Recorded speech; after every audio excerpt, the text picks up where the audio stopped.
Hello my dear students, എജുമൈൻഡിന്റെ പുതിയൊരു economics ക്ലാസ്സിലേക്ക് എല്ലാവർക്കും സ്വാഗതം. കഴിഞ്ഞ ക്ലാസ്സിൽ നമ്മൾ മൈക്രോ എക്കണോമിക്സിലെ ഒന്നാമത്തെ chapter introduction to micro economics എന്ന് പറയുന്ന ചാപ്റ്ററിലെ ചില ടോപ്പിക്കുകളായിരുന്നു പരിചയപ്പെടുത്തിയിട്ടുള്ളത്. ഏതൊക്കെയായിരുന്നു? ഒന്ന്, മീനിങ് ഓഫ് ഇക്കണോമിക്സ്. രണ്ട്, ഡെഫിനിഷൻസ് ഓഫ് ഇക്കണോമിക്സ്. മൂന്ന്, എമർജൻസ് ഓഫ് ഇക്കണോമിക്സ്. നാല്, സെൻട്രൽ ഇക്കണോമിക് പ്രോബ്ലംസ്. ഇങ്ങനെയുള്ള ഭാഗങ്ങളായിരുന്നു, 4 ടോപ്പിക്കുകളായിരുന്നു നമ്മൾ കഴിഞ്ഞ ക്ലാസ്സിൽ ഡിസ്കസ് ചെയ്തിട്ടുള്ളത്. ഇന്ന് നമ്മൾ നോക്കുന്നത് ഈ ചാപ്റ്ററിന്റെ അടുത്ത ഭാഗങ്ങളിലേക്കാണ്, അടുത്ത ടോപ്പിക്കിലേക്കാണ് പോകുന്നത്. ആ ടോപ്പിക്കാണ് PPC അല്ലെങ്കിൽ PPF എന്ന് പറയും. PPC എന്ന് പറഞ്ഞാൽ പ്രൊഡക്ഷൻ പോസിബിലിറ്റി കർവ് അഥവാ ഉൽപാദന സാധ്യത വക്രം. കർവ് എന്ന് പറഞ്ഞാൽ എന്താണ്? വക്രം. നെക്സ്റ്റ് വൺ, ഇതിന്റെ മറ്റൊരു പേര് തന്നെയാണ് പ്രൊഡക്ഷൻ പോസിബിലിറ്റി ഫ്രോണ്ടിയർ, ഉൽപാദന സാധ്യത അതിര്. ഫ്രോണ്ടിയർ എന്ന് പറഞ്ഞാൽ അതിര്. ഓക്കെ, ഉൽപാദന സാധ്യത വക്രം അല്ലെങ്കിൽ ഉൽപാദന സാധ്യത അതിര്. അപ്പൊ ഈ ടോപ്പിക്കിലേക്കാണ് നമ്മൾ ഇന്ന് കടക്കാൻ പോകുന്നത്. അപ്പോ വീഡിയോയിലേക്ക് കടക്കുന്നതിന് മുമ്പ് തന്നെ നമ്മുടെ എജുമൈൻഡ് ചാനൽ ഇനിയും സബ്സ്ക്രൈബ് ചെയ്യാത്തവരുണ്ടെങ്കിൽ തീർച്ചയായും സബ്സ്ക്രൈബ് ചെയ്യുക. കൂടെ കാണുന്ന ബെൽ ബട്ടൺ കൂടെ എനേബിൾ ചെയ്യുക. അപ്പോൾ നിങ്ങൾക്ക് നമ്മൾ അപ്ലോഡ് ചെയ്യുന്ന വീഡിയോസ് കൃത്യസമയത്ത് തന്നെ നിങ്ങൾക്ക് നോട്ടിഫിക്കേഷനിൽ ലഭ്യമാവും. ഓക്കെ, അപ്പൊ എല്ലാവരെയും, എല്ലാ വിദ്യാർത്ഥികളെയും എജുമൈൻഡിന്റെ പുതിയൊരു എപ്പിസോഡിലേക്ക് സ്വാഗതം ചെയ്യുന്നു.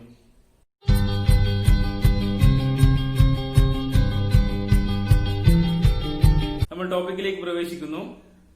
ടോപ്പിക്കിന്റെ പേരെന്താണ്? പ്രൊഡക്ഷൻ പോസിബിലിറ്റി കർവ് അല്ലെങ്കിൽ പ്രൊഡക്ഷൻ പോസിബിലിറ്റി ഫ്രോണ്ടിയർ, ഉൽപാദന സാധ്യത വക്രം അല്ലെങ്കിൽ ഉൽപാദന സാധ്യത അതിര്. ഇതാണ് നമ്മളെ ഇന്നത്തെ ടോപ്പിക്ക്.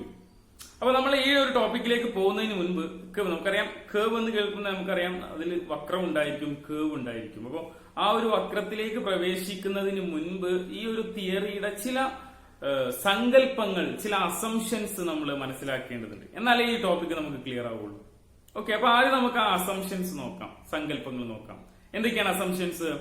ഒന്ന്, ഒരു സമ്പദ് വ്യവസ്ഥയിൽ 2 സാധനങ്ങളാണ് ഉൽപ്പാദിപ്പിക്കുന്നത്.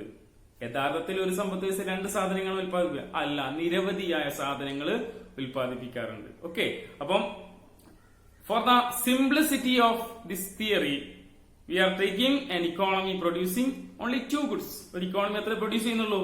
2 സാധനങ്ങൾ മാത്രമേ പ്രൊഡ്യൂസ് ചെയ്യൂ. എന്തിനു വേണ്ടിയിട്ടാണ്? നമ്മുടെ തിയറിയുടെ ലളിതമായിട്ട് എക്സ്പ്ലെയിൻ ചെയ്യുന്നതിന് വേണ്ടിയിട്ടാണ്. മാത്രമല്ല, നമുക്ക് ഇത് ഗ്രാഫിൽ പ്ലോട്ട് ചെയ്യണമെന്നുണ്ടെങ്കിൽ ഗ്രാഫിൽ 2 അക്ഷങ്ങളാണ്, 2 ആക്സിസ് ആണുള്ളത്, എക്സ് ആക്സിസും വൈ ആക്സിസും. അപ്പൊ ഇതിലൊക്കെ കാണിക്കാൻ വേണ്ടിയിട്ട് മാത്രമാണ് നമ്മൾ എത്രയെന്ന് എടുക്കുന്നത്? 2 സാധനങ്ങൾ പ്രൊഡ്യൂസ് ചെയ്യുന്നു എന്ന് സങ്കല്പിക്കണം. അപ്പൊ ഒരു ഇക്കോണമിയിൽ എത്ര സാധനങ്ങൾ ഉൽപ്പാദിപ്പിക്കുന്നുള്ളൂ? 2 സാധനങ്ങൾ ഉൽപ്പാദിപ്പിക്കും. അപ്പൊ ഒന്നാമത്തെ അസംഷൻ ക്ലിയർ ആയി. ഒരു സമ്പദ് വ്യവസ്ഥയിൽ 2 സാധനങ്ങൾ മാത്രമേ ഉൽപ്പാദിപ്പിക്കുന്നുള്ളൂ. Economy producing only 2 goods. Okay, ഏതൊക്കെയാണ് ഗുഡ്സ്? ഗുഡ് 1, ഒന്നാമത്തെ സാധനത്തിന്റെ പേര് നമ്മൾ കൊടുത്തു ഗുഡ് എക്സ്. സാധനം എക്സ് എന്ന പേര് കൊടുത്തു. ഓക്കെ, എക്സ് എന്ന പേര് കൊടുത്തു. ഇനി രണ്ടാമത്തെ സാധനത്തിന്റെ പേര് എന്താണ്? Good y. Okay, good y, സാധനം വൈ എന്ന് പേര് കൊടുത്തു. അപ്പൊ 2 സാധനങ്ങൾ പ്രൊഡ്യൂസ് ചെയ്യുന്നു, സാധനം എക്സ്, സാധനം വൈ. ഓക്കെ, 2 വസ്തുക്കളാണ്. ഒന്നാമത്തെ വസ്തുവിന്റെ പേര് എക്സ്, രണ്ടാമത്തെ വസ്തുവിന്റെ പേര് എന്താണ്? വൈ. ഇതാണ് 2 വസ്തുക്കളുടെയും പേര് എന്ന് പറയുന്നത്. ഓക്കെ, അപ്പൊ രണ്ടാമത്തെ അസംഷൻ ക്ലിയർ ആയി. മൂന്നാമത്തെ അസംഷൻ, മൂന്നാമത്തെ സങ്കല്പമാണ് in order to increase the amount of good 1, ഒന്നാമത്തെ ഗുഡിന്റെ എമൗണ്ട് ഇൻക്രീസ് ചെയ്യണമെന്നുണ്ടെങ്കിൽ we have to reduce the amount of good 2. എന്നൂടെ പറഞ്ഞുതരാം. ഒന്നാമത്തെ സാധനത്തിന്റെ അളവ് വർദ്ധിപ്പിക്കണം, ഉൽപാദനം വർദ്ധിപ്പിക്കണം എന്നുണ്ടെങ്കിൽ ഏതിന്റെ അളവ് കുറക്കണം? രണ്ടാമത്തെ വസ്തുവിന്റെ അളവ് കുറച്ചിരിക്കണം.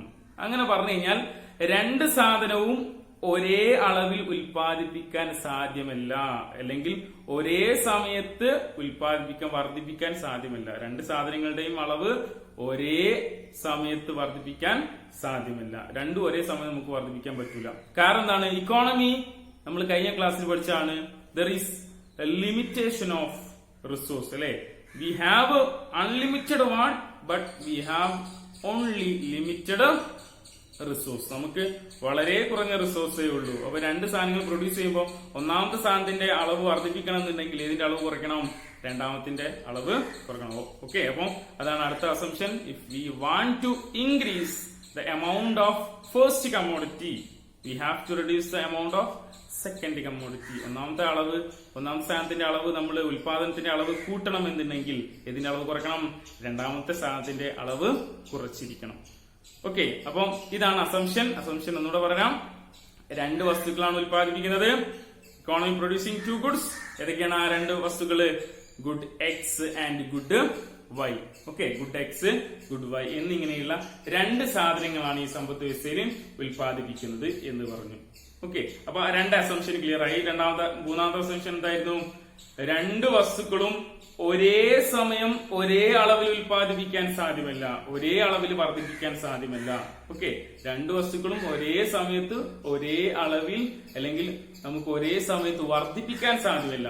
എന്താ കാരണം? ഒരു സാധനത്തിന്റെ അളവ് വർദ്ധിപ്പിക്കണം എന്നുണ്ടെങ്കിൽ അടുത്ത സാധനത്തിന്റെ അളവ് എന്ത് ചെയ്യണം? കുറക്കണം. If you want to increase the amount of good x, we have to reduce the amount of good y. ഓക്കെ, ഒന്നാമത്തെ സാധനത്തിന്റെ അളവ് വർദ്ധിപ്പിക്കണം എന്നുണ്ടെങ്കിൽ ഇതിന്റെ അളവ് കുറക്കണം, രണ്ടാമത്തെ സാധനത്തിന്റെ അളവ് കുറക്കണം. അപ്പൊ ഈ 4 അസംഷൻസ് ക്ലിയർ ആണ്. 5ാമത്തെ ഒരു അസംഷനും കൂടെ ഉണ്ട്. അതാണ് maximum and efficient utilization of resource. ഇക്കോണമിയിൽ ലഭ്യമായ എല്ലാ വിഭവങ്ങളും പരിപൂർണമായിട്ട് ഉപയോഗപ്പെടുത്തുന്നു. ഓക്കെ, സമ്പദ് വ്യവസ്ഥയിൽ ലഭ്യമായ എല്ലാ വിഭവങ്ങളും പരിപൂർണമായിട്ട് ഉപയോഗിക്കുന്നു. അതായത് വിഭവങ്ങളെല്ലാം കംപ്ലീറ്റ് ആയിട്ട് ഉപയോഗിക്കുന്നുണ്ട്, ഒന്നും അവിടെ ബാക്കി വെക്കുന്നില്ല. അത് എഫിഷ്യന്റ് ആയിട്ട് യൂട്ടിലൈസ് ചെയ്യുന്നുണ്ട്, കാര്യക്ഷമമായിട്ടും ഉപയോഗപ്പെടുത്തുന്നുണ്ട്. അപ്പോൾ ലഭ്യമായ വിഭവങ്ങൾ പരിപൂർണമായിട്ടും കാര്യക്ഷമമായിട്ടും എന്ത് ചെയ്യുന്നുണ്ട്? ഉപയോഗപ്പെടുത്തുന്നുണ്ട്. അപ്പൊ വിഭവങ്ങൾ ചിലപ്പോ ലാൻഡ് ലേബർ ആയിരിക്കും. ഇപ്പൊ കൃഷിയിലേക്ക് വേണ്ട പ്രധാനപ്പെട്ട വിഭവങ്ങളാണ് ലാൻഡ് ലേബർ, അല്ലെ? ഈ ലാൻഡും ലേബറും നമ്മൾ മാക്സിമം യൂട്ടിലൈസ് ചെയ്യുന്നുണ്ട്. അത് എങ്ങനെയാണ്? എഫിഷ്യന്റ് ആയിട്ട് യൂട്ടിലൈസ് ചെയ്യുന്നുണ്ട്. മാക്സിമം ഒന്നും നമ്മൾ അവിടെ ബാക്കി വെക്കുന്നില്ല, കംപ്ലീറ്റ് ആയിട്ട് യൂട്ടിലൈസ് ചെയ്യുന്നുണ്ട് ഈ 2 സാധനം പ്രൊഡ്യൂസ് ചെയ്യാൻ വേണ്ടിയിട്ട്. ഓക്കെ, അപ്പൊ ഇതാണ് 5 അസംഷൻസ് എന്ന് പറയുന്നത്. ഈ അസംഷൻസ് ആദ്യം ക്ലിയർ ആയാൽ മാത്രമേ നമുക്ക് ഇനി തിയറിയിലേക്ക് കടക്കാൻ പറ്റുള്ളൂ. ഓക്കെ, ഇനി നമുക്ക് PPCയുടെ ഡെഫിനിഷൻസ് പഠിക്കാം. PPC എന്താണ് എന്നുള്ളതിന്റെ മീനിങ് പഠിക്കാം, അതിന്റെ നിർവചനം പഠിക്കാം. PPC അഥവാ ഉൽപാദന സാധ്യതാ വക്രം എന്ന് പറയുന്നത് ലഭ്യമായ വിഭവങ്ങളും സാങ്കേതിക വിദ്യയും പരിപൂർണമായും ഉപയോഗിച്ചുകൊണ്ട് ഒരു സമ്പദ് വ്യവസ്ഥയിൽ ഉൽപ്പാദിപ്പിക്കാൻ സാധ്യമായിട്ടുള്ള ഏതെങ്കിലും 2 സാധനങ്ങളുടെ വിവിധ അളവുകളെ കാണിക്കുന്ന രേഖാചിത്രമാണ് പ്രൊഡക്ഷൻ പോസിബിലിറ്റി കർവ് അഥവാ ഉൽപാദന സാധ്യത വക്രം. ഒന്നുകൂടെ പറയാം. ഒരു സമ്പദ് വ്യവസ്ഥയിൽ ലഭ്യമായ വിഭവങ്ങളുടെയും സാങ്കേതിക വിദ്യയും പരിപൂർണമായിട്ടും ഉപയോഗിച്ചുകൊണ്ട് ഉൽപ്പാദിപ്പിക്കാൻ സാധ്യമാകുന്ന 2 സാധനങ്ങളുടെ വിവിധ അളവുകളെ കാണിക്കുന്ന രേഖാചിത്രമാണ് എന്ത്? പ്രൊഡക്ഷൻ പോസിബിലിറ്റി കർവ് എന്ന് പറയുന്നത്. ഇംഗ്ലീഷിൽ പറഞ്ഞാൽ PPC it is the locus of points of combinations of 2 goods which an economy can produce with a given level of resource or available level of resource and given level of technology. Okay, PPC is the locus of points of combinations of 2 goods which an economy can produce with available resource and given level of technology. അതായത് ഒരു സമ്പദ് വ്യവസ്ഥയിൽ എത്രത്തോളം resource ഉണ്ടോ, technology ഉണ്ടോ, ഇതൊക്കെ ഉപയോഗിച്ചുകൊണ്ട് ആ സമ്പദ് വ്യവസ്ഥക്ക് ഉൽപ്പാദിപ്പിക്കാൻ പറ്റുന്ന ഏതെങ്കിലും 2 സാധനങ്ങൾ ഉണ്ടായി. ആ 2 സാധനങ്ങളുടെ വിവിധ അളവുകൾ, ഈ വിവിധ അളവുകളെ കാണിക്കുന്ന ഒരു ചിത്രം, ഒരു ഡയഗ്രാം, അതാണ് ഇത് PPC അഥവാ പ്രൊഡക്ഷൻ പോസിബിലിറ്റി കർവ് എന്ന് പറയുന്നത്. അപ്പൊ ഇതാണ് ഇതിന്റെ ഡെഫിനിഷൻ. പരീക്ഷയ്ക്ക് ചോദിക്കും PPC എന്താന്ന് 2 മാർക്കും ചോദിക്കും. അപ്പൊ ഇതാണ് ഡെഫിനിഷൻ പഠിച്ചു വെക്കേണ്ടത്. ഇനി നമ്മൾ എങ്ങനെയാണ് PPC വരക്കുക എന്നതിലേക്കാണ് നമ്മൾ പോകുന്നത്. ഇനി നമ്മൾ ഈ ഒരു പ്രൊഡക്ഷൻ പോസിബിലിറ്റി കർവ് ഏത് രൂപത്തിൽ വരക്കാം, അതിന് നമുക്ക് ആദ്യം ഒരു ഷെഡ്യൂൾ ഉണ്ട്. ഇതിനെയാണ് പ്രൊഡക്ഷൻ പോസിബിലിറ്റി ഷെഡ്യൂൾ എന്ന് വിളിക്കുക. ഓക്കെ, ഈ കാണിച്ച ടേബിളിനെയാണ് പ്രൊഡക്ഷൻ പോസിബിലിറ്റി ഷെഡ്യൂൾ എന്ന് വിളിക്കാറുള്ളത്. പ്രൊഡക്ഷൻ പോസിബിലിറ്റി കർവ് വരക്കാൻ ഉപയോഗിക്കുന്ന ടേബിളിനെയാണ് പ്രൊഡക്ഷൻ പോസിബിലിറ്റി ഷെഡ്യൂൾ എന്ന് വിളിക്കുക. ഈ ഷെഡ്യൂളിന്റെ അടിസ്ഥാനത്തിലാണ് എക്സാമിന് ഇങ്ങനെ ഒരു ഷെഡ്യൂൾ തരും, ടേബിൾ തരും. ഇതിന്റെ അടിസ്ഥാനത്തിൽ നമ്മളോട് ഇതിന്റെ ഒരു പ്രൊഡക്ഷൻ പോസിബിലിറ്റി കർവ് വരക്കാനായിട്ട് ചോദിക്കാറുണ്ട്. അപ്പം ടേബിൾ നോക്കുക. ആദ്യത്തെ കോളത്തിന്റെ പേരെന്താണ്? കോമ്പിനേഷൻ, അല്ലെ? കോമ്പിനേഷൻ എന്ന് പറഞ്ഞാൽ വ്യത്യസ്ത തരത്തിലുള്ള അളവുകളാണ്. പിന്നെയോ ഗുഡ് എക്സ്, 2 സാധനങ്ങളാണ് പ്രൊഡ്യൂസ് ചെയ്യുന്നത്, good x and good y. ഇങ്ങനെ രണ്ട് സാധനങ്ങൾ ഉൽപ്പാദിപ്പിക്കുന്നു. ഈ അവസാനത്തെ കോളത്തിൽ MOC എന്ന് പറഞ്ഞാൽ മാർജിനൽ ഓപ്പർച്യൂണിറ്റി കോസ്റ്റ്. അതെന്താണ് നമ്മൾ ഈ ഒരു ടേബിൾ ഡിസ്കസ് ചെയ്തതിന് ശേഷം നമ്മൾ വിശദീകരിക്കുന്നതാണ്. അപ്പൊ ആദ്യം പിന്നീട് നമുക്ക് അതിലേക്ക് വരാം. ഓക്കെ, അപ്പൊ ആദ്യം ഇങ്ങോട്ട് ശ്രദ്ധിക്കാം. അപ്പം ഗുഡ് എക്സ് ഗുഡ് വൈ. അപ്പൊ ആദ്യത്തെ കോമ്പിനേഷൻ എത്ര കോമ്പിനേഷൻ ഉണ്ട്? 5 കോമ്പിനേഷൻ ഉണ്ട്. ABCDE എന്ന് പറയുന്ന 5 അളവുകൾ ഉണ്ട്. ഇതിൽ നോക്കുക, ഒന്നാമത്തെ കോമ്പിനേഷനിൽ ഗുഡ് എക്സ് എത്ര പ്രൊഡ്യൂസ് ചെയ്യുന്നു? 0 ഒറ്റ നമ്മൾ പ്രൊഡ്യൂസ് ചെയ്യുന്നില്ല. ഓക്കെ, അപ്പം ഫസ്റ്റ് കോമ്പിനേഷൻ എ എന്ന കോമ്പിനേഷനിൽ ഒരളവ് പോലും എന്ത് പ്രൊഡ്യൂസ് ചെയ്യുന്നില്ല? ഗുഡ് എക്സ് പ്രൊഡ്യൂസ് ചെയ്യുന്നില്ല. ഏത് മാത്രമേ പ്രൊഡ്യൂസ് ചെയ്യുന്നുള്ളൂ? വൈ മാത്രം പ്രൊഡ്യൂസ് ചെയ്യുന്നുള്ളൂ. അപ്പോൾ എക്സ് ഒന്നും ഉൽപ്പാദിപ്പിക്കാത്ത സമയത്ത് വൈ എത്ര ഉൽപ്പാദിപ്പിക്കാനായിട്ട് സാധിക്കും? 10 യൂണിറ്റ് ഉൽപ്പാദിപ്പിക്കാനായിട്ട് സാധിക്കുന്നുണ്ട്. ഇനിയോ ബി എന്ന കോമ്പിനേഷൻ നോക്കുക. ബി എന്ന കോമ്പിനേഷൻ എങ്ങനെയാണ്? ഇവിടെ ഗുഡ് എക്സിന്റെ അളവ് നമ്മൾ കൂട്ടിയില്ലേ? 0 നിന്ന് 1 യൂണിറ്റ് നമ്മൾ വർദ്ധിപ്പിച്ച സമയത്ത് ഇവിടെ നോക്കുക, ഗുഡ് വൈ കുറഞ്ഞില്ലേ? 10 നിന്ന് എത്രയായിട്ട് കുറഞ്ഞു? 9 യൂണിറ്റ് ആയിട്ട് കുറഞ്ഞിട്ടുണ്ട്. അപ്പൊ നമ്മുടെ നേരത്തെ പറഞ്ഞ ഒരു അസംഷൻ ആണ്, ഒരു സാധനത്തിന്റെ അളവ് കൂട്ടുന്നതിനനുസരിച്ച് അടുത്ത സാധനത്തിന്റെ അളവ് എന്ത് ചെയ്യും? കുറയും. ഓക്കെ, ഒരു വസ്തുവിന്റെ ഉൽപാദനം വർദ്ധിപ്പിക്കുമ്പോൾ അടുത്ത വസ്തുവിന്റെ ഉൽപാദനം എന്ത് കുറഞ്ഞില്ലേ? അത് ഇവിടെ ശരിയായില്ലേ? ഗുഡ് എക്സ് 0 നിന്ന് 1 വർദ്ധിപ്പിച്ച സമയത്ത് ഗുഡ് വൈ എത്രയായിട്ട് കുറഞ്ഞു? 10 നിന്ന് 9 ആയിട്ട് കുറഞ്ഞു അല്ലെ? ഇവിടെ 1 യൂണിറ്റ് കൂട്ടിയപ്പോൾ ഇവിടെ 1 യൂണിറ്റ് എന്ത് ചെയ്തു? കുറഞ്ഞു. ഇനിയോ അടുത്ത സി എന്ന കോമ്പിനേഷൻ നോക്കുക. സി എന്ന കോമ്പിനേഷൻ എങ്ങനെയാണ്? 2 യൂണിറ്റ് ആയിട്ട് വർദ്ധിപ്പിച്ചു അല്ലെ? ഗുഡ് എക്സിന്റെ അളവ് എന്ത് ചെയ്തു? 2 യൂണിറ്റ് ആയിട്ട് വർദ്ധിപ്പിച്ചു. അതായത് 1 നിന്ന് വീണ്ടും 1 കൂട്ടിയ സമയത്ത്, അതായത് 2 യൂണിറ്റ് ആയിട്ട് നമ്മൾ വർദ്ധിപ്പിച്ച സമയത്ത് ഇവിടെ എത്ര എന്ത് ചെയ്തു? 9 നിന്ന് 7 യൂണിറ്റ് ആയിട്ട് കുറഞ്ഞു അല്ലെ? ഇവിടെ അപ്പൊ 2 യൂണിറ്റിൽ കുറവ് സംഭവിച്ചു. അപ്പൊ ഇവിടെ 1 യൂണിറ്റ് കൂട്ടിയ സമയത്ത് ഇവിടെ എന്ത് ചെയ്തു? 2 യൂണിറ്റ് കുറവ് സംഭവിച്ചു. ഇനിയോ അതായത് ഇതിന്റെ അളവ് ഇങ്ങനെ കൂടിക്കൂടി വരുന്നുണ്ട്. നമ്മൾ കുറക്കുന്നതിന്റെ അളവ് എന്ത് ചെയ്യുന്നു? കൂടിക്കൂടി വരില്ലേ? ആദ്യം 10 നിന്ന് 9 ആയിരുന്നു. അപ്പൊ 1 യൂണിറ്റേ കുറച്ചിട്ടുള്ളൂ. ഇപ്പൊ 9 ഇപ്പൊ 2 യൂണിറ്റാ കുറച്ചു അല്ലെ? 1 യൂണിറ്റ് കൂടുതലായിട്ട് എക്സ് ഉൽപ്പാദിപ്പിക്കാൻ വേണ്ടി വൈ എത്രയായിട്ട് കുറച്ചു? 2 യൂണിറ്റ് ആണ് നമ്മൾ കുറച്ചിട്ടുള്ളത്. ഇനി നോക്കുക, 2 നിന്ന് 3 യൂണിറ്റ് ആയിട്ട് എക്സ് ഉൽപ്പാദിപ്പിച്ച സമയത്ത് ഇവിടെ നോക്കുക, ഗുഡ് വൈ 7 നിന്ന് എത്രയായിട്ട് കുറഞ്ഞു? 4 ആയിട്ട് കുറഞ്ഞു. അപ്പൊ ഇവിടെ 1 യൂണിറ്റ് കൂട്ടിയ സമയത്ത് ഇവിടെ എത്ര യൂണിറ്റാ കുറച്ചത്? 3 യൂണിറ്റ്. അതായത് 1 യൂണിറ്റ് അധികം എക്സ് ഉൽപ്പാദിപ്പിക്കാൻ വേണ്ടി നമ്മൾ എത്ര യൂണിറ്റ് വൈ അവിടെ കുറച്ചിട്ടുള്ളത്? 3 യൂണിറ്റ് വൈ ആണ് കുറച്ചിട്ടുള്ളത്. ഇനി അവസാനത്തെ കോമ്പിനേഷൻ ഈ എന്ന കോമ്പിനേഷൻ എങ്ങനെയാണ്? 3 നിന്ന് 4, അതായത് 1 യൂണിറ്റ് വീണ്ടും ഉൽപ്പാദിപ്പിക്കാൻ വേണ്ടി ഗുഡ് എക്സ് ഉൽപ്പാദിപ്പിക്കാൻ വേണ്ടി ഗുഡ് വൈ എത്ര അളവാ കുറച്ച്? 4 നിന്ന് 0, അഥവാ ഇവിടെ 4 യൂണിറ്റ് കുറച്ചു. അപ്പൊ ഇവിടെ നോക്കിയാൽ മനസ്സിലാവും, ഗുഡ് എക്സ് ഗുഡ് വൈ അല്ലെ? ഇത് നോക്കുന്ന സമയത്ത് ഗുഡ് എക്സ് കൂടുതലായിട്ട് ഉൽപ്പാദിപ്പിക്കാൻ വേണ്ടി വരുന്ന സമയത്ത് ഗുഡ് വൈന്റെ അളവ് എന്ത് ചെയ്യുന്നുണ്ട്? കുറക്കുന്നുണ്ട്. ഓക്കെ, അപ്പൊ ഇങ്ങനെയാണ് നമ്മൾ പറഞ്ഞത്. അസംഷനിലും പറഞ്ഞിട്ടുണ്ടായിരുന്നു, 2 വസ്തുവും ഒരേ സമയത്ത് നമുക്ക് വർദ്ധിപ്പിക്കാൻ പറ്റില്ല. ഒരു വസ്തു വർദ്ധിപ്പിക്കുന്ന സമയത്ത് അടുത്ത വസ്തുവിന്റെ അളവ് എന്ത് ചെയ്യണം? കുറയ്ക്കേണ്ടി വരും എന്ന് പറഞ്ഞതാണ് നമുക്ക് ഈ ടേബിളിൽ നിന്ന് മനസ്സിലാക്കാനായിട്ട് സാധിക്കുന്നത്. അടുത്തത് നമ്മൾ നോക്കാൻ പോകുന്നത് അവസാനത്തെ കോളം. ഇവിടെ ഉണ്ടല്ലേ MOC എന്ന് പറയുന്ന ഒരു ഭാഗം കാണുന്നുണ്ട്. MOC, ഈ MOCയുടെ ഭാഗമാണ് നമ്മൾ ഡിസ്കസ് ചെയ്യാൻ പോകുന്നത്. MOC എന്ന് പറഞ്ഞാൽ marginal opportunity cost. Marginal opportunity cost എന്നതാണ്. മാർജിനൽ ഓപ്പർച്യൂണിറ്റി കോസ്റ്റ് എന്ന് പറയുന്നത് ഒരു വസ്തു അധികമായി ഉൽപ്പാദിപ്പിക്കാൻ വേണ്ടി ഉപേക്ഷിക്കപ്പെടുന്ന മറ്റൊരു വസ്തുവിന്റെ അളവ്. It is a rate of sacrifice of one commodity to produce an extra unit of another commodity. അഥവാ നമ്മൾ ഇവിടെ നോക്കിയ സമയത്ത് മനസ്സിലായതാണ്, എക്സ് എന്ന സാധനം നമ്മൾ ഒരു എക്സ്ട്രാ യൂണിറ്റ് ഉൽപ്പാദിപ്പിച്ചോ, വൈ എന്ന സാധനത്തിന്റെ അളവ് കുറച്ചു. ഓക്കെ, അപ്പൊ എക്സ് എന്ന സാധനം ഒരു അധിക യൂണിറ്റ് ഉൽപ്പാദിപ്പിക്കാൻ വേണ്ടി നമ്മൾ വേണ്ട എന്ന് വെച്ച അല്ലെങ്കിൽ സാക്രിഫൈസ് ചെയ്ത അല്ലെങ്കിൽ ഉപേക്ഷിച്ച വൈ എന്ന വസ്തുവിന്റെ അളവാണ് ഇത് നമ്മൾ പറഞ്ഞിട്ടുള്ള മാർജിനൽ ഓപ്പർച്യൂണിറ്റി കോസ്റ്റ് എന്ന് പറയും. അപ്പൊ എക്സ് എന്ന സാധനം ഉൽപ്പാദിപ്പിക്കാൻ വേണ്ടി നമ്മൾ സാക്രിഫൈസ് ചെയ്ത അല്ലെങ്കിൽ വേണ്ട എന്ന് വെച്ചാൽ അല്ലെങ്കിൽ കുറച്ചിട്ടുള്ള ഏതിന്റെ അളവ്? വൈന്റെ അളവാണ് ഇത് MOC അഥവാ മാർജിനൽ ഓപ്പർച്യൂണിറ്റി കോസ്റ്റ് എന്ന് പറയുന്നത്.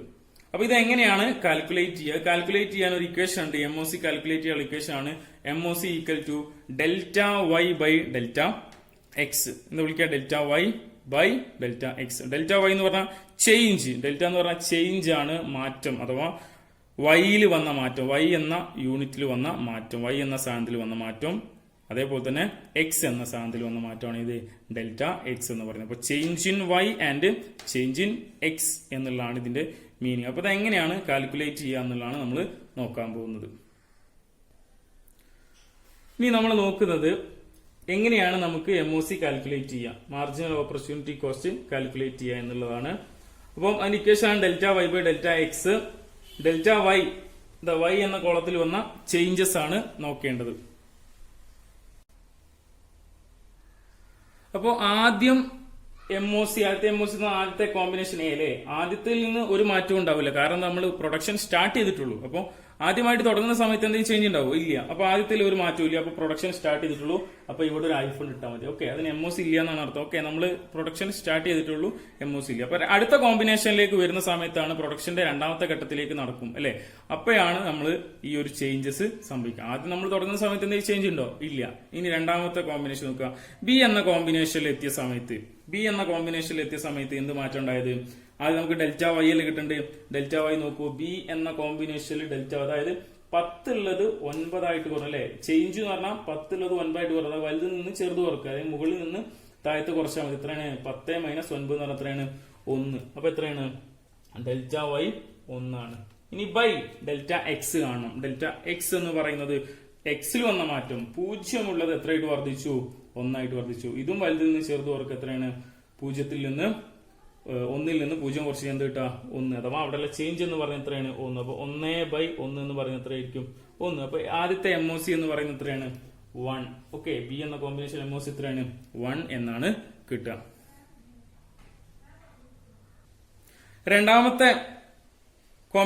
അടുത്ത കോമ്പിനേഷനിൽ കാണിച്ചിട്ടുള്ള MOC ആണ് കാൽക്കുലേറ്റ് ചെയ്യുന്നത് അല്ലെ. സി എന്ന കോമ്പിനേഷനിലുള്ള MOC ആണ് കാൽക്കുലേറ്റ് ചെയ്യുന്നത്. സിയില് നോക്കുക, ബിയിൽ നിന്ന് സിയിലേക്ക് വന്ന സമയത്ത് ഇവിടെ നോക്കുക, നമ്മൾ ഡെൽറ്റ വൈ ആണ് കിട്ടുന്നത്. 9 ഉള്ളത് എത്രയായിട്ട് കുറഞ്ഞു? A ആയിട്ട് കുറഞ്ഞു. അപ്പൊ അവിടെ എത്ര ചേഞ്ച് വന്നത്? 2. 9 A ആയി എന്ന് പറഞ്ഞാൽ എത്രയാണ് ചേഞ്ച് വന്നത് അല്ലെ? 9 decrease to 7. അപ്പൊ എത്രയായി ചേഞ്ച്?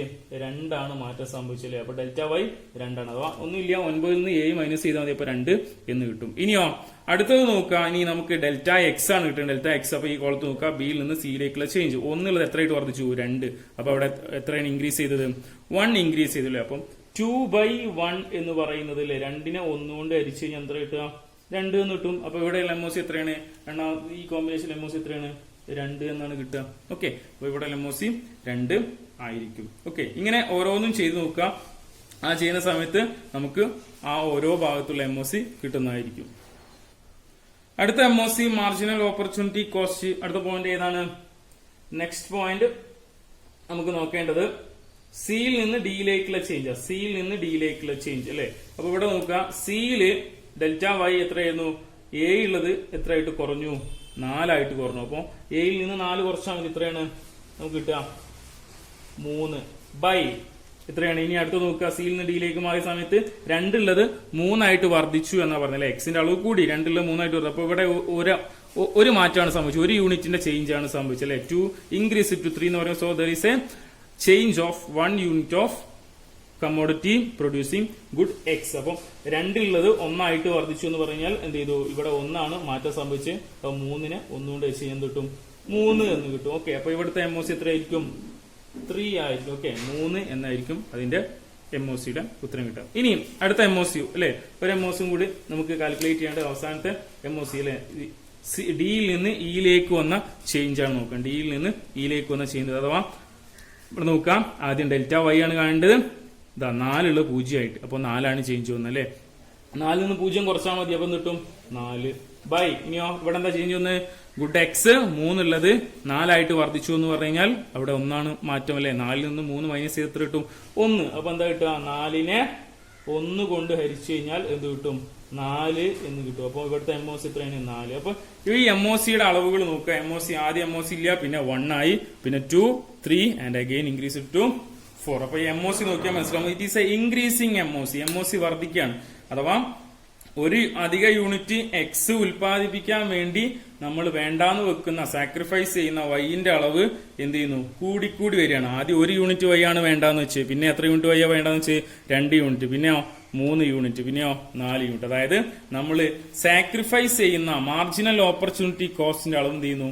വർദ്ധിക്കുന്നു. ഇതിനെയാണ് ഇൻക്രീസിങ് MOC എന്ന് പറയും. ഓക്കെ, MOCയുടെ അളവ് എന്ത് ചെയ്യാണ്? വർദ്ധിച്ചു വരികയാണ്. 1 ൽ നിന്ന് 2 ആയി, 2 ൽ നിന്ന് 3 ആയി, 3 ൽ നിന്ന് 4 ആയി. അഥവാ കൂടുതൽ അളവ് എക്സ് ഉൽപ്പാദിപ്പിക്കാൻ വേണ്ടി നമ്മൾ ഏതിന്റെ അളവ് എന്ത് ചെയ്തു? വളരെ അധികം വർദ്ധിപ്പിച്ചു.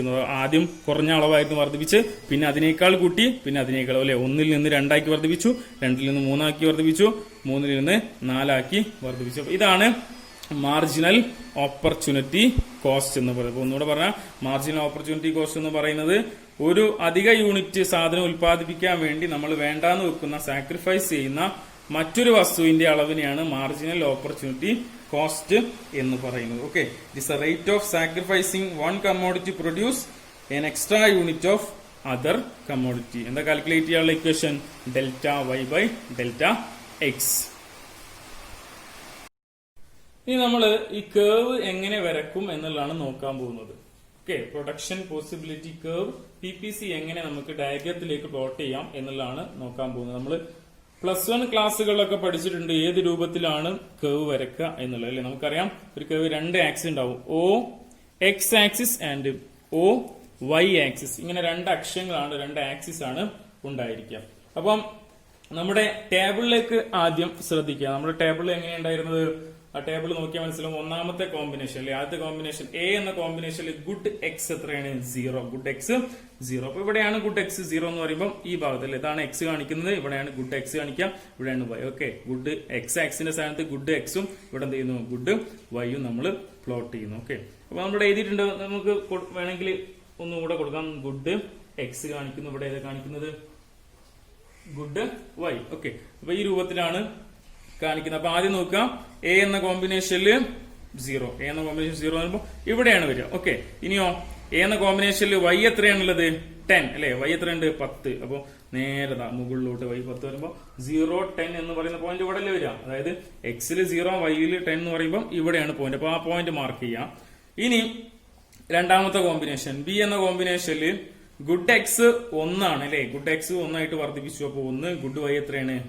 9. അപ്പൊ 1, 9. അപ്പൊ ഗുഡ് എക്സിന്റെ 1 പറയുമ്പോൾ ഇവിടെ ആയിട്ട് ഒരു 9. ഇനിയോ ഇതിന് 9 എന്ന് പറയുമ്പോൾ നിങ്ങൾ സ്കെയിൽ എടുത്ത് വരയ്ക്കുന്ന സമയത്ത് കറക്റ്റ് ആയിട്ട് കിട്ടും. അപ്പൊ 1, 9 എന്ന കോമ്പിനേഷൻ ഇവിടെ അല്ലെ. ഇവിടെ 1, ഇവിടെ എത്രയാണ്? 9. അപ്പൊ രണ്ടും കൂടെ സ്കെയിൽ വെച്ച് നോക്കുന്ന സമയത്ത് കൃത്യമായിട്ട് അളവ് നിങ്ങൾക്ക് കിട്ടുന്നതായിരിക്കും. ഇനി നെക്സ്റ്റ് അടുത്ത എത്രയാണ്? സി എന്ന കോമ്പിനേഷൻ നോക്കൂ. സി എന്ന കോമ്പിനേഷനിൽ ഗുഡ് എക്സ് 2 യൂണിറ്റ് ആണ് അല്ലെ. Good X 2. അപ്പൊ 2 വരുമ്പോ ഇവിടെ. ഇനിയോ ഗുഡ് വൈ എത്രയാണ്? 7 യൂണിറ്റ്. അപ്പം 2, 7 അല്ലെ. 2, 7 എന്ന് പറയുന്ന പോയിന്റ് ഇവിടെ 2, 7. നേരെ ഇങ്ങോട്ട് മുകളിലേക്ക് സ്കെയിൽ വെച്ച് നോക്കണം, കറക്റ്റ് അളവ് കിട്ടും. അതാണ് 2, 7 എന്ന പോയിന്റ് ഇവിടെ ആയിരിക്കും കിട്ടുന്നത്. ഇനിയോ നെക്സ്റ്റ് അടുത്തത് ഏതാണ്? ഡി എന്ന പോയിന്റ്. ഡി എന്ന പോയിന്റ് എത്രയാണ്? ഗുഡ് എക്സ് 3 ആണ് അല്ലെ. ഗുഡ് എക്സ് നമുക്ക് ടേബിൾ വന്നിട്ട് 3. ഇനി ടേബിളിലേക്ക് നോക്കൂ. വൈ എന്ന കോളത്തിൽ ഡി എന്ന കോമ്പിനേഷൻ എത്രയാണ്? 4. അപ്പം 3, 4 ഇവിടെയാണ് 3. ഇത് നേരെ മുകളിലോട്ട് പോവാ. 3, 4 എന്ന് പറയുന്ന സമയത്ത് നേരെ ഇങ്ങനെ മുകളിലോട്ടേക്ക് സ്കെയിൽ വെച്ച് നോക്കിയാൽ കറക്റ്റ് ആയിട്ട് കിട്ടും. 3, 4 എന്ന പോയിന്റ് ഇവിടെ കിട്ടുന്നതായിരിക്കും. ഇനിയോ അടുത്തതോ ഇ എന്ന കോമ്പിനേഷനിൽ ഗുഡ് എക്സ് 4 യൂണിറ്റ് ആണെങ്കിൽ ഗുഡ് വൈ ഒന്നുമില്ല. അപ്പം 4 യൂണിറ്റ് ഗുഡ് വൈ ഒന്നുമില്ല. ഇവിടെ പോയിന്റ് അല്ലേ. അപ്പൊ ഇത് 4, 0 അല്ലെ. 4, 0 എന്ന് പറയുന്ന പോയിന്റ് ഇവിടെ വരും. ഇനി നമ്മള് ഇപ്പൊ എല്ലാ പോയിന്റും നമ്മൾ ഇവിടെ പ്ലോട്ട് ചെയ്തു. ഇനി നമ്മൾ ഈ പോയിന്റ്സ് എല്ലാം ജോയിൻ ചെയ്ത് വരക്കണം. ഈ കിട്ടിയിട്ടുള്ള പോയിന്റ്സ് ഒക്കെ എന്ത് ചെയ്യണം? ജോയിൻ ചെയ്ത് വരച്ചു കഴിഞ്ഞാൽ എങ്ങനെയാണ് ഉണ്ടാവുക എന്നാണ് നോക്കാൻ പോകുന്നത്. ഓക്കെ, പോയിന്റുകളൊക്കെ നമ്മൾ ജോയിൻ ചെയ്ത് വരച്ചു നോക്കുക. ഈ മുകളിൽ നിന്ന് ഇങ്ങനെ സ്റ്റാർട്ട് ചെയ്തിട്ട് ഈ രൂപത്തിൽ നമ്മൾ സ്കെയിലൊന്നും ഉപയോഗിക്കരുത്. ഓക്കെ, പെൻസിൽ ഉപയോഗിച്ച് മാത്രം ഈ രൂപത്തിൽ ജോയിൻ ചെയ്ത് വരച്ചു കഴിഞ്ഞാൽ ഈ രൂപത്തിൽ ഈ ആകൃതിയിലുള്ള ഒരു കർവ് ആണ് നമുക്ക് കിട്ടുക. അപ്പൊ PPCയുടെ ഷേപ്പ് എന്ന് പറയുന്നത് ഈ രൂപത്തിൽ ഇങ്ങോട്ടേക്ക് ഇങ്ങനെ ഈ രൂപത്തിൽ ഇങ്ങനെ പുറത്തോട്ടേക്ക് തള്ളി നിൽക്കുന്ന ആകൃതിയല്ലേ കിട്ടിയിട്ടുള്ളത്. അപ്പൊ ഈ പുറത്തോട്ടേക്ക് തള്ളി നിൽക്കുന്ന ആകൃതി എന്താ പറയാ? Concave shape. ഓക്കെ, അപ്പൊ PPCയുടെ ആകൃതി എന്താന്ന് ചിലപ്പോ 1 മാർക്കിന് ചിലപ്പോൾ 1 വേർഡ് ആയിട്ട് എക്സാമിന് ചോദിക്കാറുണ്ട്. എന്താ ആകൃതിയാണ്? കോൺകേവ് ആകൃതിയാണ് എന്തിനുള്ളത്? പ്രൊഡക്ഷൻ പോസിബിലിറ്റി കർവിന്റെ ആകൃതി shape. Okay, the shape of PPC is concave ഷേപ്പാണ് ഉള്ളത്. അപ്പൊ ഈ രൂപത്തിലാണ് PPC വരക്കുക എന്ന് മനസ്സിലാക്കുക. ആദ്യം ടേബിൾ നോക്കുക. ടേബിളിൽ നിന്ന് നമ്മൾ ഓരോ പോയിന്റും എക്സ് ആക്സിസ് വൈ ആക്സിലേക്ക് പ്ലോട്ട് ചെയ്യുക. എന്നിട്ട് ആ പോയിന്റ്സ് നമ്മൾ എന്ത് ചെയ്യുക? ആ കോമ്പിനേഷനുകൾ തമ്മിൽ ജോയിൻ ചെയ്ത് വരച്ച് നമുക്ക് എന്ത് കിട്ടും? PPC കിട്ടുന്നതായിരിക്കും. ഇനി നമുക്ക് എക്സാമിന് ചോദിക്കാൻ സാധ്യതയുള്ള മറ്റൊരു ചോദ്യമാണ് PPCയിലുള്ള പോയിന്റ്സ് ഒക്കെ എന്തിനെയാണ് സൂചിപ്പിക്കുന്നത്, എന്തിനെയാണ് ഇൻഡിക്കേറ്റ് ചെയ്യുന്നതെന്ന് ചോദിക്കും. ഓക്കെ, അപ്പൊ ഇവിടെ ഞാനൊരു PPC വരച്ചിട്ടുണ്ട്. ഇതാണ് P പി എന്ന് കാണിക്കുന്ന ഈ ഒരു ഇതാണ് ഫസ്റ്റത്തെ PPC എന്ന് പറയുന്നത്. മെയിൻ PPC ഇതാണ്. ഓക്കെ, PP എന്ന് കാണിച്ചാണ് ഇത് PPC എന്ന് പറയുന്നത്. ഓക്കെ, അപ്പൊ PPCയിൽ കുറച്ച് പോയിന്റ് ഉണ്ട്. ABC എന്ന് പറഞ്ഞാൽ PPCയിൽ കാണിച്ച പോയിന്റ് ഉണ്ട്. Okay, the points on the PPC is A, B and C. ഇനിയോ ആ PPCക്ക് താഴെ ഒരു പോയിന്റ് ഏതാണ്? Z അല്ലെ. There is A point under the PPC അല്ലെ. അപ്പൊ ആ PPCയുടെ താഴെ ആയിട്ട് ബിലോ ആയിട്ട് ഏതുണ്ട് ഒരു പോയിന്റ്, അതാണ് ഇത് Z എന്ന് പറയുന്നത്. അപ്പൊ ഈ പോയിന്റ്സ് ഒക്കെ എന്തിനെയാണ് ഇൻഡിക്കേറ്റ് ചെയ്യുന്നതാണ് നോക്കാവുന്നത്. ചിലപ്പോൾ എക്സാമിന് ഇങ്ങനെ ഒരു ചിത്രം തന്നിട്ട്, ഇങ്ങനെ ഒരു ഡയഗ്രാം തന്നിട്ട് ഇതിൽ നിന്ന് ഓരോ പോയിന്റ്സും എന്തിനെയാണ് ഇൻഡിക്കേറ്റ് ചെയ്യുന്നത് ചോദിക്കാറുണ്ട്. അപ്പൊ ആദ്യം PPC എന്ന് പറയുന്നത് നമുക്കറിയാം. PPC എന്ന് പറയുന്നത് ലഭ്യമായ വിഭവങ്ങളും സാങ്കേതിക വിദ്യയും പരിപൂർണമായിട്ട് ഉപയോഗിച്ചുകൊണ്ട് നമുക്ക് ഉൽപ്പാദിപ്പിക്കാൻ പറ്റുന്ന ഏതെങ്കിലും രണ്ട് സാധനങ്ങളെ കാണിക്കുന്ന, അളവുകളെ കാണിക്കുന്ന ഒരു കർവിനെയാണ് PPC പ്രൊഡക്ഷൻ പോസിബിലിറ്റി കർവ് എന്ന് പറയുന്നത്. അപ്പം PPCയിൽ ഉള്ള പോയിന്റ് ആദ്യം നോക്കാം. ABC ആണ് PPCയിലുള്ള point. Points on the PPC ABC. അപ്പൊ ഇതാണ് PPCയിലുള്ള പോയിന്റ് എന്ന് പറയുന്നത്. ഈ പോയിന്റ് എന്തിനാണ് ഇൻഡിക്കേറ്റ് ചെയ്യുന്നത്? Full and efficient utilization of resource. വിഭവങ്ങളുടെ കാര്യക്ഷമമായതും പരിപൂർണമായതുമായ ഉപയോഗത്തെയാണ് ഏത് പോയിന്റ് കാണിക്കുന്നത്? ABC. അഥവാ the points on the PPC indicates full and efficient utilization of resource. PPCയിലുള്ള പോയിന്റ് എന്തിനെ സൂചിപ്പിക്കുന്നത്? പരിപൂർണവും കാര്യക്ഷമവുമായ വിഭവങ്ങളുടെ ഉപയോഗമാണ് അല്ലെങ്കിൽ വിനിയോഗമാണ് PPCയിലുള്ള പോയിന്റ്സ് കാണിക്കുക. അപ്പൊ ആദ്യത്തെ പഠിച്ചു PPCയിലുള്ള പോയിന്റ് എന്തിനാണ് ഇൻഡിക്കേറ്റ് ചെയ്യുന്നത്? പരിപൂർണവും കാര്യക്ഷമവുമായ വിഭവങ്ങളുടെ ഉപയോഗം. Full and efficient utilization of resource അല്ലെങ്കിൽ ഫുൾ എംപ്ലോയ്മെന്റ് ഓഫ് റിസോഴ്സ്. അടുത്ത പോയിന്റ് ആണ് PPCക്ക് താഴെ വരുന്ന point. Point under the PPC. PPCയുടെ താഴെ വരുന്ന പോയിന്റ് ഏതാണ്? Z എന്ന പോയിന്റ്. ഇവിടെ കാണിച്ച ഈ പോയിന്റ് ഉണ്ട്. അപ്പൊ ഇത് എന്തിനാ ഇൻഡിക്കേറ്റ് ചെയ്യുന്നത്? ഇവിടെ നമുക്കറിയാം, ഇവിടെ ആയിരിക്കുന്ന സമയത്ത് നമ്മുടെ വിഭവങ്ങൾ പരിപൂർണമായിട്ട് ഉപയോഗിച്ചു, പക്ഷെ അങ്ങോട്ടേക്ക് എത്തുന്നില്ല. അതുകൊണ്ട് ഇവിടെ വിഭവങ്ങൾ എന്ത് ചെയ്യുന്നില്ല? പരിപൂർണമായിട്ടും ഉപയോഗിക്കുന്നില്ല. അപ്പോൾ വിഭവങ്ങളുടെ ഭാഗിക ഉപയോഗമാണ് PPCക്ക് താഴെയുള്ള ബിന്ദു സൂചിപ്പിക്കുന്നത്. The point under the PPC shows or indicates the underutilization or underemployment of resource. വിഭവങ്ങൾ പരിപൂർണമായിട്ട് ഇവിടെ ഉപയോഗിക്കുന്നില്ല. ഓക്കെ, വിഭവങ്ങളുടെ ഭാഗികമായ ഉപയോഗമാണ് ഈ PPCക്ക് താഴെ വരുന്ന പോയിന്റ് സൂചിപ്പിക്കുന്നത്. ഓക്കെ, ഇനി ചില സമയത്ത് PPCയിൽ ഷിഫ്റ്റ് സംഭവിക്കാറുണ്ട്, മാറ്റം. ചില PPC ഇവിടെയുള്ള PPC വലതുഭാഗത്തേക്ക് മാറാം. PP എന്ന് പറയുന്ന ഈ PPC എന്ത് ചെയ്യുന്നു? P' ആയിട്ട് വലത് കണ്ടോ? ഈ കാണിച്ച മുറിഞ്ഞ വരകളാണ് മാറ്റം കാണിക്കുന്നതിനാണ് അങ്ങനെ കാണിച്ചത്.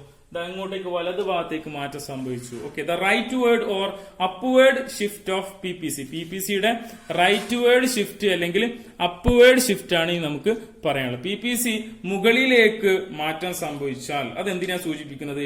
ഇറ്റ് ഇൻഡിക്കേറ്റ്സ് ഗ്രോത്ത് ഓഫ് റിസോഴ്സിന്റെ വളർച്ചയാണ് സൂചിപ്പിക്കുന്നത്. ഓക്കെ, ഇപ്പൊ ഉദാഹരണം പറഞ്ഞാൽ ചില സ്ഥലത്ത് ചിലപ്പോൾ എന്തെങ്കിലും വികസനം ഉണ്ടായിപ്പോ സ്മാർട്ട് സിറ്റി വന്നു, അപ്പൊ അവിടെ ആ റിസോഴ്സിന്റെ വളർച്ചയെ കാണിക്കാം.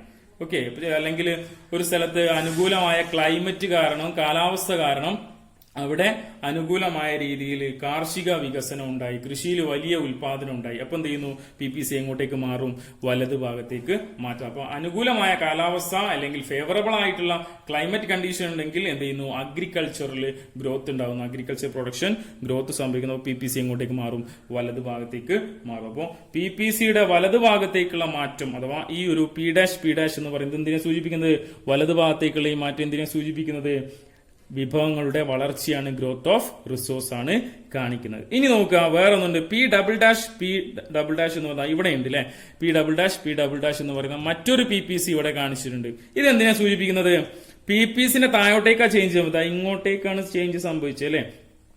ഇടത് ഭാഗത്തേക്ക് അല്ലെങ്കിൽ താഴോട്ടേക്കാണ് PPC ചേഞ്ച് ചെയ്തത്. PPC shift to leftward അല്ലെ, downward, leftward or downward, ലെഫ്റ്റ് വേർഡിലേക്കോ അല്ലെങ്കിൽ താഴേക്കോ ഇടത് ഭാഗത്തേക്കോ ആണ് മാറ്റം സംഭവിച്ചത്. എന്തിനെ സൂചിപ്പിക്കുന്നത്? It indicates. നമ്മൾ പറഞ്ഞു ഇങ്ങോട്ടേക്ക് വരുന്ന സമയത്ത് എന്ത് ചെയ്യുന്നു? വലതു ഭാഗത്തേക്ക് മാറ്റം സംഭവിച്ചാൽ എന്തിനെ കാണിക്കുന്നത്? അത് വിഭവങ്ങളുടെ വളർച്ചയാണ്. അപ്പൊ ഇങ്ങോട്ട് എന്താ കാണിക്കാം? ഇവിടെ വിഭവങ്ങളുടെ വളർച്ചയുണ്ടോ? ഇല്ല.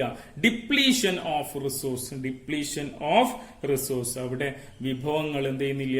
വളർച്ചയില്ല. വിഭവങ്ങൾക്ക് സങ്കോചം സംഭവിച്ചു, വിഭവങ്ങൾ ചുരുങ്ങിപ്പോയി. ഓക്കെ, നമ്മൾ റിസോഴ്സ് എന്ത് ചെയ്തു? ചുരുങ്ങിപ്പോയി, ഡിപ്ലീഷൻ ആണ് സംഭവിച്ചത്. അപ്പോ PPC താഴോട്ടേക്ക് ഷിഫ്റ്റ് ചെയ്താൽ എന്ത് ചെയ്യുന്നു?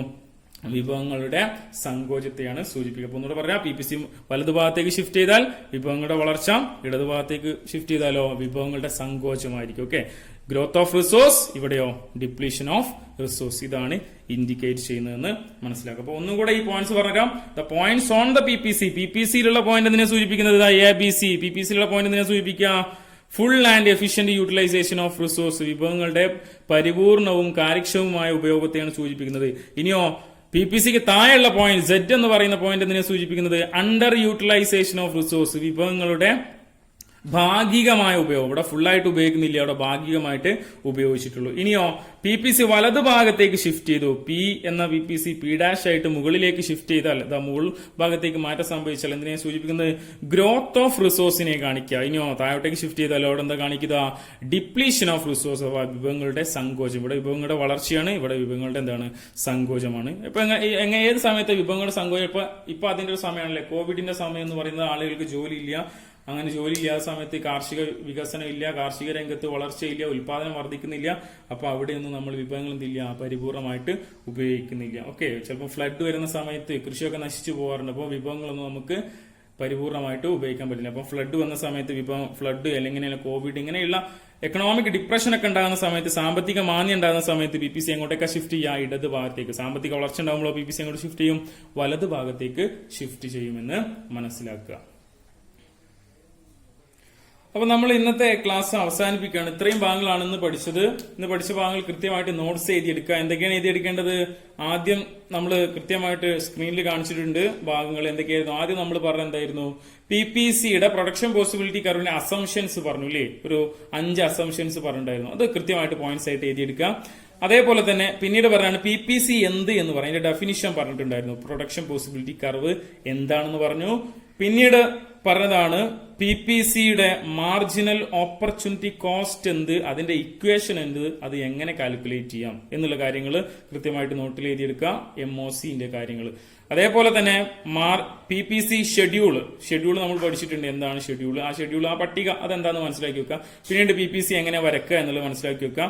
പിന്നീട് ഇത്രയും കാര്യങ്ങൾ നോട്ട്സിൽ എഴുതിയതിനു ശേഷം ഇതാണ് അടുത്ത ക്ലാസ്സിൽ നമ്മൾ ചെയ്യേണ്ട നമ്മുടെ ആക്ടിവിറ്റി എന്ന് പറയുന്നത്. കൃത്യമായിട്ട് ഇത് എഴുതിയിട്ട് നോട്ട്സ് ഫോട്ടോ എടുത്തിട്ട് കൃത്യമായിട്ട് എനിക്ക് വാട്സപ്പ് ചെയ്ത് തരിക, അയച്ചു തരിക. ഓക്കെ, അപ്പൊ ഇതാണ് നമ്മളുടെ പ്രധാനപ്പെട്ട ചോദ്യം എന്ന് പറയുന്നത്. എന്താ ചോദ്യം? Draw PPC and find MOC. PPC വരക്കുക, അതിന്റെ കൂടെ തന്നെ എന്ത് ചെയ്യുക? MOC, ഇവിടെയുള്ള MOC കാൽക്കുലേറ്റ്. ഓക്കെ, ഇതാണ് ഈ പ്രധാനപ്പെട്ട ക്വസ്റ്റ്യൻസിന്റെ ഭാഗങ്ങൾ. കോമ്പിനേഷൻ ABCDEF എന്ന് പറയുന്ന കോമ്പിനേഷൻ, ഗുഡ് X 0 1 2 3 4 5 എന്ന് പറയുന്ന കോമ്പിനേഷൻ.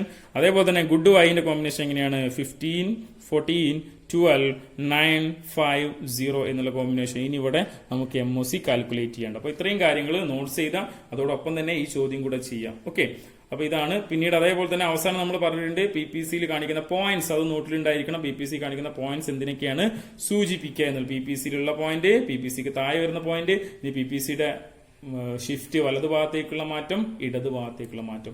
ഇത്രയും കാര്യങ്ങളാണ് ഇന്നത്തെ ക്ലാസ്സിൽ ഡിസ്കസ് ചെയ്തത്. ഓക്കെ, അപ്പോൾ ഇത്രയും കാര്യങ്ങൾ പറഞ്ഞുകൊണ്ട് അവസാനിപ്പിക്കുന്നു. വീണ്ടും എക്കണോമിക്സിന്റെ മറ്റൊരു ക്ലാസ്സിൽ രസകരമായിട്ടുള്ള ഒരു ടോപ്പിക്കുമായിട്ട് അടുത്ത ക്ലാസ്സിൽ കണ്ടുമുട്ടാമെന്ന പ്രതീക്ഷയോടുകൂടി അവസാനിപ്പിക്കുന്നു. Thank you my dear students.